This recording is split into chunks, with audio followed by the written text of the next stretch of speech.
Praise the Lord. வியாழக்கிழமை ஜூலை மாதம் 4ஆம் தேதி 2024 வருடம் கர்த்தருடைய சமூகத்தில் வந்திருக்கிறோம். ஒவ்வொரு கர்த்தர் தாமே ஆசீர்வதிப்பாராக. இந்த நாளில் ஆண்டவர் நமக்கு கொடுக்கிற ஜீவ மன்னா என்னவென்றால், யோவான் எழுதின சுவிசேஷம் 8ஆம் அதிகாரம் 36ஆம் வசனம். John chapter 8 verse 36. So if the Son sets you free, you'll be free indeed. ஆகையால் குமாரன் உங்களை விடுதலையாக்கினால் மெய்யாகவே விடுதலையாவீர்கள். யோவான் 8:36. விடுதலை நம் எப்பொழுதும் நம் எல்லா காரியங்களிலும் நம்ம விடுதலைக்காக காத்திருக்கிறோம், சுதந்திரத்திற்காக காத்திருக்கிறோம். அந்த சுதந்திரம் பெறும்பொழுது நமக்கு உரிமை வருகிறது. அந்த உரிமை வரும்பொழுது நமக்கு ஒரு பெரிய மனதில் ஒரு சந்தோஷம் வருகிறது, நமக்கு நிம்மதி வருகிறது. இந்த நாள் இந்த அமெரிக்க ஐக்கிய நாட்டில் நம்ம இருக்கிறோம். இந்த நாள் இன்றைக்கு இந்த நாட்டில் நாம் சுதந்திர தினமாக நம்ம அதை கொண்டாடுகிறோம். 248 ஆண்டுகளுக்கு முன்பாக 1776ஆம் வருடம் ஞாயிற்றுக்கிழமை இந்த நாடு அரசியல் சுதந்திரம் பெற்றது. 13 வட அமெரிக்க குடியேற்றங்களுக்கு சுதந்திரம் பெற்றது. பிரிட்டிஷ் அரசன் கிங் ஜார்ஜ் 3 அவரிடத்திலிருந்து சுதந்திரம் பெற்றது. அதனால தான் நம்ம எல்லாம் பார்ப்போம், 13 கன் ஷாட்ஸ் பண்ணி நம்ம சல்யூட் பண்ணுவாங்க, அப்புறம் ஜெபிப்பாங்க. இந்த சுதந்திரத்தை பெற்ற போது அந்த சுதந்திரத்தில் நம்ம உரிமையோடு நம்ம ஜீவிக்க இந்த நாடு நமக்கு அந்த ஆசீர்வாதமாக இருக்கிறது. ஆனால் அது மட்டும் நமக்கு நம்மளுடைய வாழ்க்கையில் நம்மளுடைய ஆவி ஆத்ம சரீரத்தில் நாம் சுதந்திரமாக இருக்கிறோமா, நம்ம விடுதலையோடு இருக்கிறோமா என்றால், அந்த விடுதலை நம்ம சுதந்திரத்தை நம்ம ஆண்டவராகிய இயேசு கிறிஸ்து பிதாவின் குமாரன், நம்மளுடைய விடுதலையின் நாயகன், அவர் கொடுத்தால் மட்டும்தான் நமக்கு அந்த விடுதலை உண்டு. ஆகையால் குமாரன் உங்களை விடுதலையாக்கினால் மெய்யாகவே விடுதலை உண்டு. அந்த மெய்யான விடுதலை நமது காலை வேளையில் நாம் பெற்றிருக்கிறோம். அந்த மெய்யான விடுதலையை கர்த்தர் நமக்கு இந்த காலை வேளையில் நமக்கு கொடுக்கிறார். அந்த மெய்யான விடுதலை பெற நம்ம இந்த காலை வேளையில் ஆண்டவருடைய சமூகத்தில் வந்திருக்கிறோம். நாம் எந்த சூழ்நிலை வந்திருக்கிறோம் என்பது ஆண்டவர் அறிவார்.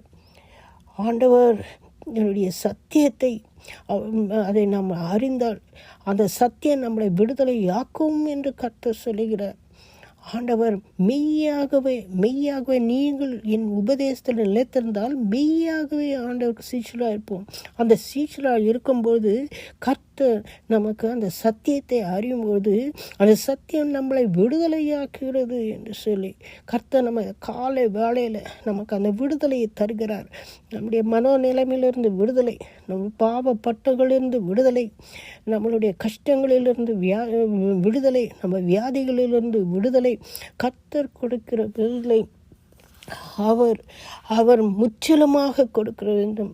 அந்த சுதந்திரம் முற்றிலுமான சுதந்திரம். அவர் அந்த சுதந்திரத்தில் நாம் சம்பாதிக்கவில்லை, அது இலவசமாக ஆண்டவர் நமக்கு கொடுத்த சுதந்திரம், இலவசமாக அவர் நமக்கு கொடுத்த விடுதலை.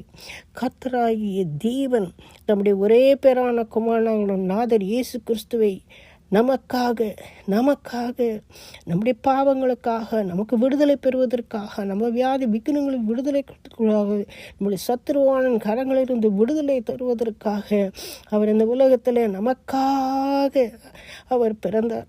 அந்த ஜீவனுள்ள தேவன் நம்முடைய நாதர் இயேசு கிறிஸ்து, அவரை நாம் விசுவாசிக்கும் பொழுது, அவர் சத்தியத்தை நாம் அறிந்து கொள்ளும் பொழுது நமக்கு இந்த பரிபூர்ண விடுதலை உண்டு.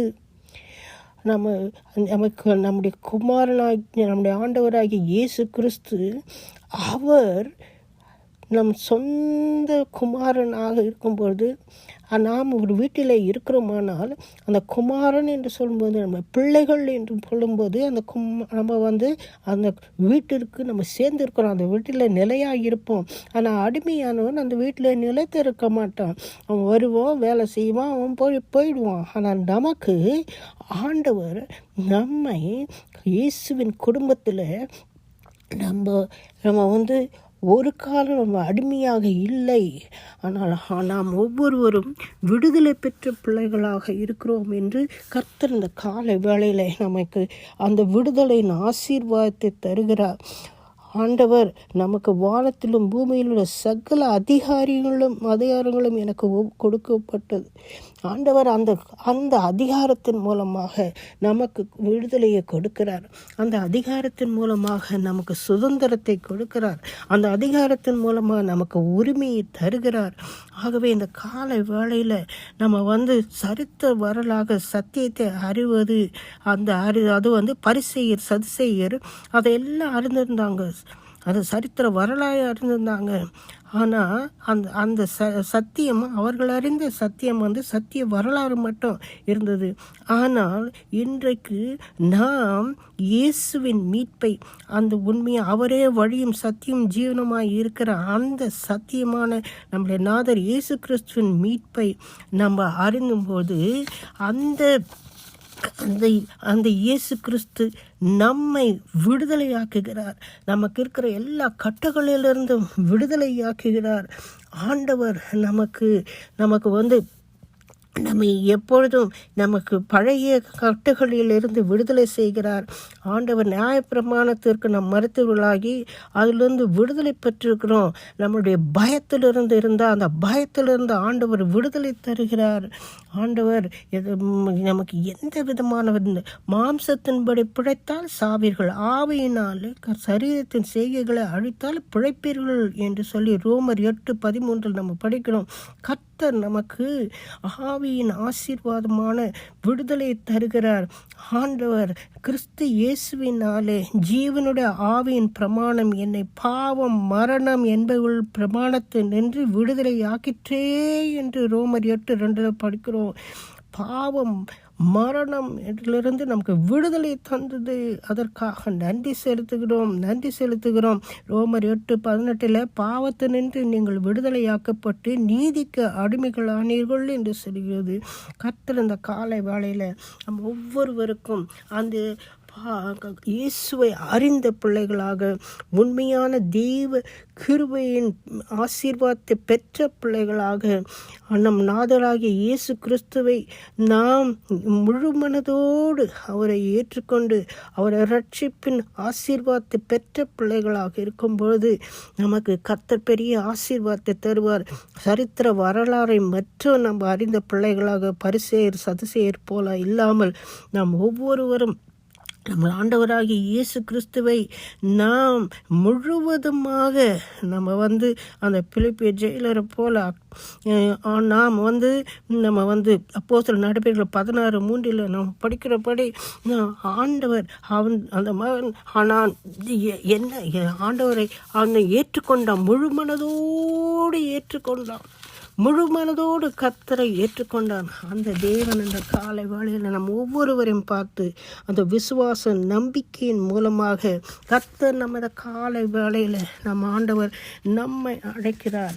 நமக்கு இந்த விசுவாச நம்பிக்கையை தருகிறார். கர்த்தர் நம்ம இந்த காலை வேளையில் நமக்கு விடுதலை தருகிறார்.